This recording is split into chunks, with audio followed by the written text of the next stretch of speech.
চাকরি সূত্রে যে এইরকম জায়গায় থাকতে হবে এটা মিতা স্বপ্নেও ভাবেনি। ছোট থেকে কলকাতায় বড় হয়ে ওঠে, স্কুল কলেজ ইউনিভার্সিটি সব কলকাতায়, কিন্তু শেষে চাকরি পেল কিনা ওই গ্রামে। কিন্তু কিছুই করার নেই, কলকাতা থেকে যে রোজ যাতায়াত করবে সেও পায়নি। এটা মেনে নিতেই হবে। জয়েন করার দুদিন আগেই তার নিজের প্রয়োজনীয় জিনিসপত্র নিয়ে একটা ছোট বাড়িতে শিফট করলো। স্কুল থেকে বাড়িটার দূরত্ব 1 কিলোমিটার মতো হবে।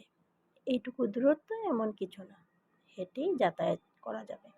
যাই হোক, জায়গাটা একটু বেশি নিরিবিলি, চারিদিকে গাছপালায় ভরা। কলকাতায় বড় হয়ে ওঠা মিতার একটু গা ঝমঝমে অনুভূতি হচ্ছিল, কিন্তু কিছু করার নেই। সরকারি চাকরি তার ছোটবেলার স্বপ্ন। পরের দিনটা তো মিতার সারাদিন ঘর পরিষ্কার করা আর গুছানোতেই কেটে গেল। একটা মেয়েকে ঠিক করলো ঘরের কাজ আর রান্নার জন্য। পরের দিন সকালেই মেয়েটি চলে এলো, খুব চটপটে কাজকর্মে। কিছুক্ষণের মধ্যে সব কাজ হয়ে গেল। মিতা স্কুলে বেরোয়ার আগে ওকে যত্ন করে সাজিয়ে খেতেও দিয়ে দিল। ওকে সব বুঝিয়ে মিতা স্কুলের জন্য বেরিয়ে পড়ল। প্রথম দিন, তাই একটু আগেই যাওয়া উচিত। তারপর কিছুটা হেঁটেও যেতে হবে। স্কুল পৌঁছতেই হেডমাস্টার খুব বিনয়ীভাবে আপ্যায়ন করলেন ওকে। আরও দুজন টিচারও ছিলেন, তারাও খুব বিনয়ী। মিতার তাই কোনো রকম অসুবিধা হয়নি। হেডমাস্টার ক্লাসে নিয়ে গিয়ে দেখিয়ে দিলেন। সব মিলিয়ে দিনটা ভালোই কাটলো। স্কুল ছুটির পর রাস্তায় আসতে মিতা ভাবছিল সবার আগে বাড়িতে গিয়ে মাকে একটা ফোন করতে হবে, কারণ মা খুবই চিন্তায় আছে। আর বাবা মুখে কিছু বলে না, কিন্তু সমানে চিন্তা করে যাবে। আকাশটাও কদিন ধরে একটু মেঘলা করেছে, মনে হয় বৃষ্টি হবে। একটু ঝোড়ো হাওয়াও চলছে। এমনিতেই এই সময়টায় মাঝে মাঝে বৃষ্টি হয়। জুন মাসের মাঝামাঝি তো বর্ষাও নেমে যাবে। ঝড় উঠেছে বলে একটু জোরেই পা চালিয়ে হাঁটতে শুরু করলো। কিছুক্ষণের মধ্যে ঘর চলে এলো মিতা। কাজের মেয়েটি সঙ্গে সঙ্গে চা আর জল খাওয়ার দিয়ে গেল। মিতার খুব ভালো লাগলো ওর এই আন্তরিকতা। তারপর রাতের খাবার বানিয়ে রেখে মেয়েটি চলে গেল। পরদিন সকাল থেকেই বৃষ্টি শুরু হয়েছে, এক নাগাড়ে পড়ে চলেছে, আর তার সাথে হাওয়া চলছে।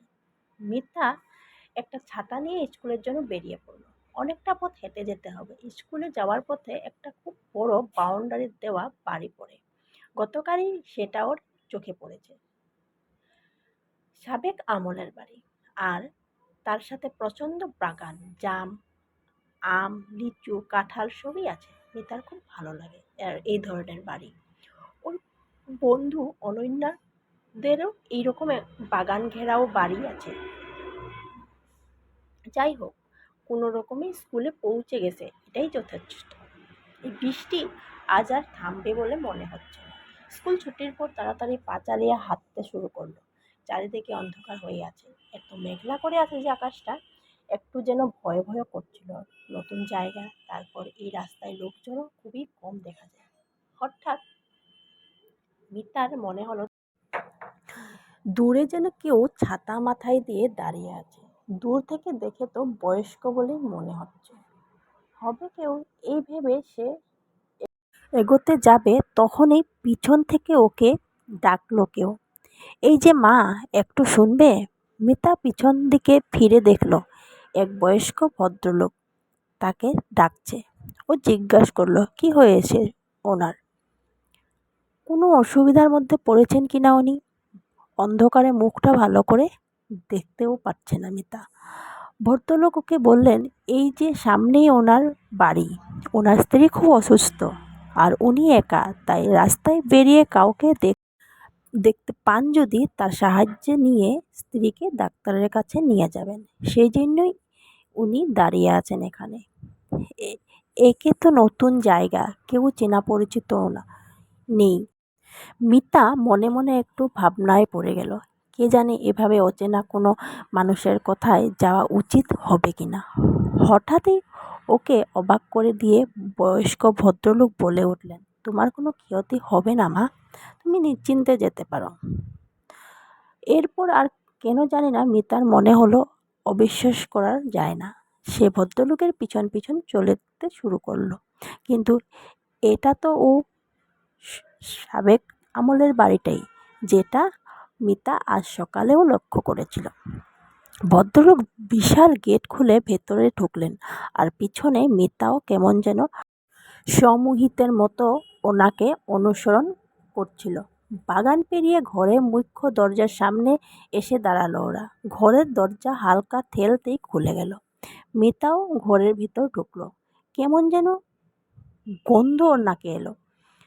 অনেকদিন ব্যবহার না করা হলে যেই রকম মনে হয়। ভদ্রলোক সামনের সিঁড়ি দিয়ে উপরে উঠতে লাগলেন। মিতাও উঠতে লাগলো ওনার পিছনে। সিঁড়ি দিয়ে উঠতে সামনেই একটা ঘরের ভেতর ঢুকলো ওরা। পুরোনো দিনের বিশাল খাট পাতা আছে ঘরের ভেতরে। মিতা দেখলো খাটে এক শীর্ণকায়া বয়স্ক মহিলা শুয়ে আছেন। এই ঘরে ঢুকেও মিতার নাকে সেই রকমই গন্ধ নাকে এলো। ও এগিয়ে এসে ভদ্রমহিলাকে কি হয়েছে জিজ্ঞাসা করতেই ভদ্রমহিলা ওর থেকে একটু জল খেতে চাইলেন। মিতা পিছন থেকে ফিরে ভদ্রলোককে জিজ্ঞাসা করতে যাচ্ছিল যে জল কোথায় রাখা আছে, কিন্তু এ কি, ঘরের ভেতরে তো নেই ভদ্রলোক।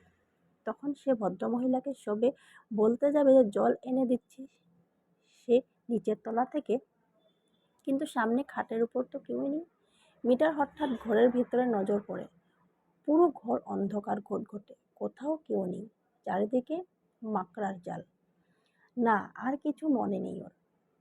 যখন ওর জ্ঞান এলো তখন দেখলো নিজের ঘরে শুয়ে আছে। কাজের মেয়েটি ওর কাছে বসে আছে, আরও অনেকেই আছে ঘরের ভেতরে। ও তো কাউকে চেনে না, কিন্তু সবাই ওর থেকে এটা জানতে চাইলো যে ওই পুরো বাড়িতে কেন ঢুকছিল। কোনটা পুরো বাড়ি? ও জিজ্ঞাসা করতে সবাই যা বলল তাতে মিতা অবাক। মিতা স্কুলের ছুটির পর আসছিল না দেখে আর কাজের মেয়েটি একটু এগিয়ে এসেছিল ওকে খোঁজার জন্য, কিন্তু এরপরও স্কুলে যাওয়ার রাস্তা ধরে এগিয়ে গিয়ে দেখছে যে পেরো বাড়িটার গেটটা খোলা ছিল। আর তাই ও সন্দেহের বশে ভিতর গিয়ে দেখেছে যে মিতা ওখানে অজ্ঞান হয়ে পড়ে আছে। কাজের মেয়ে মিতাকে বলল যে ওই বাড়িতে নাকি দুই বুড়ো বুড়ি থাকতো অনেক দিন আগে। ওদের একমাত্র ছেলে বিদেশে থাকতো। প্রথম খোঁজ খবর নিলেও বিয়ের পর নাকি আর খবর নিত না। বুড়ি অসুস্থ থাকতো বেশিরভাগ সময় ছেলের জন্য। এক বৃষ্টির রাতে বুড়ি খুব অসুস্থ হয়ে পড়লেন। বুড়ো নাকি ডাক্তারের কাছে যেতে গিয়ে অ্যাক্সিডেন্ট মারা যান। আর তারপরে বুড়িও ওই ঘরের ভিতরেই মারা গেছিলেন। অনেকদিন পর ঘর থেকে পচা গন্ধ পেয়ে সবাই গিয়ে দেখছে যে বুড়ি আর নেই। ওদের ছেলেকে খবর দেওয়া সত্ত্বেও সে আসেনি। গ্রামের লোকও আর এর ব্যাপারে কিছু করেনি। তাই এবার মিতা বুঝতে পারলো আসল ঘটনা। ওদের আত্মার শান্তি হয়নি, আর এটাই ওরা মিতাকে বুঝাতে চেয়েছিলেন। স্কুলে দুদিন ছুটিতেই মিতা সবার আগে ওনাদের আত্মার শান্তির জন্য পূজার আয়োজন করে। তবে মিতা এটা আজও বুঝতে পারেনি যে ওনারা ওকেই কেন এটা জানাতে চেয়েছিল। আমাদের জীবনে কিছু কথা অনেক সময় অজানাই থেকে যায়।